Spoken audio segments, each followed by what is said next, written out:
the last 12 months has seen all sorts of fads and crazes come as people try and manage lockdown, whether it's exercising every morning with Joe Wicks, making your own sourdough starter or growing your own. We've seen all these sorts of things happen as people have more time at home. We're really keen to know whether or not you've been growing more of your own at home. Now, I started to grow my own fruit and veg again this summer. There's some lettuces that I was incredibly proud of that I grew last summer, and it's the first time I've grown my own in a really, really long time. So I felt very proud of myself, and we had lettuce a lot for a couple of weeks. So how do you grow your own? Have you always grown it, or was it the first time last year, or are you the sort of few herb pots on the windowsill kind of person? So it looks, judging by the numbers coming in at the moment, that we've got a lot of green-fingered people in the audience tonight, which is wonderful. And I suppose a testament to the fact that we're in a very sort of fertile part of the world. So almost half of you have always grown your own food. And then there's a good sort of quarter of you that are more pots on the windowsill kinds of people. So very interesting. And a really nice number of you, about 15% of you, grew your own for the first time last year, which is fantastic, and hopefully found it as satisfying as me. Right, we're now going to see a film from an organisation called Together We Grow. So this is an Essex-based organisation, and Wayne Setford is going to be joining us after the film. And here we go. Let's have a look at the film.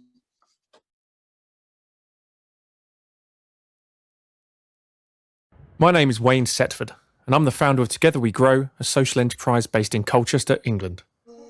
In February 2020, we partnered with Refugee Action Colchester and filmed a short video outlining a project called Together We Grow at Home, encouraging people to start growing their own produce at home and take advantage of the powerful benefits to well-being this can bring. Right now, this quince is just producing its blossom. By the time this quince is producing full fruit in September, I will no longer be alone here on site. There will be hundreds of us on site to celebrate our achievements and to give us something to look forward to.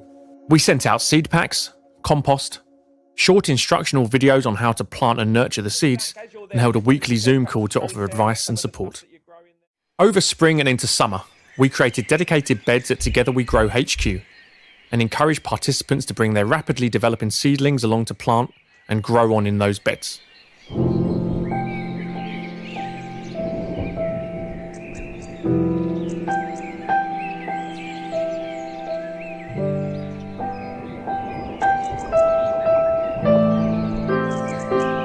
In mid-September, we held a socially distanced gathering at Together We Grow HQ, a wonderful celebration of produce and community. We harvested, prepared, cooked, and feasted on that produce together. The result? Well, imagine yourself being placed in a foreign country with what feels like an unbreakable language barrier, with enormous cultural difference and no family or friends to turn to. The community that we have created has harnessed the unifying power and common language of growing plants together. We all feel part of something greater, less isolated, supported, optimistic for the future. The roots of our new friendships have become embedded into the wider community. We've gone on to share together, create together, grow together. We are rooted.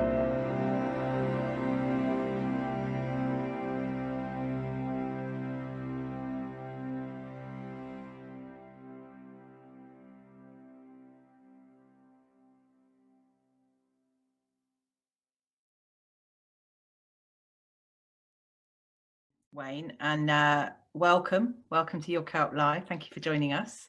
Thank you for having me. Yeah, no, you're welcome.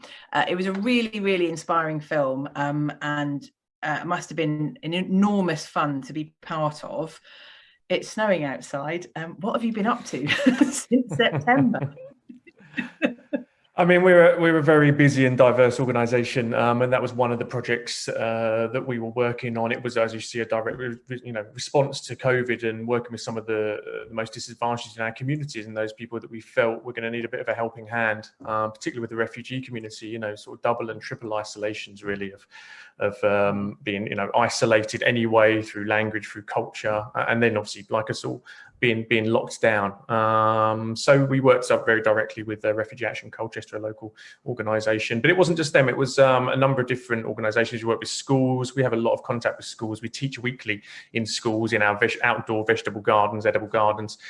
So we were working with some of the kids that we thought would benefit again greatly during that lockdown period, particularly kids that were living in flats or apartments, didn't have outdoor spaces. And we work with emergency housing provider as well.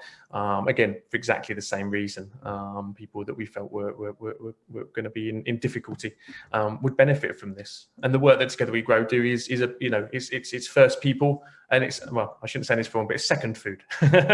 First people, second food. Well, that's it's the start, isn't it? That's the thing, Yeah. and it can bring together, isn't it? So one feeds the other, as it were, literally and figuratively. Yes. So we've got a few questions from the audience, if that's all right. We've got I've just started to grow my own. What's the easiest thing to grow at home? Oh, it's a complex question, isn't it? I could give so many different answers. I don't know. I'll complicate this answer. I want to know more from this individual. What's the easiest thing to grow at home? It depends what space you've got. It depends. Like you, if you've got a couple of grow bags and you have delightful lettuces, I have to say, then yeah, I mean, lettuces. I think grow things are expensive. Grow things are expensive. Bags, lettuces and bags, salads are way expensive per kilogram. You're probably talking 20 pounds a kilogram. We just don't think about it. So please grow something that's expensive, that tastes better when you grow it yourself. So salads, because they're freshly picked. And something you're going to use. Yeah, I think a lot of us make that mistake of being quite excited by our growing, and growing something that no one in the family actually likes. So grow something you're going to use. That can be the trouble, can't it? So we've got someone here as well that said, is there anything they can start growing now? Now, I'm keen to get out in the garden, but I'm not that keen. I'll be honest. When the snow's gone, what should we be looking to plant now?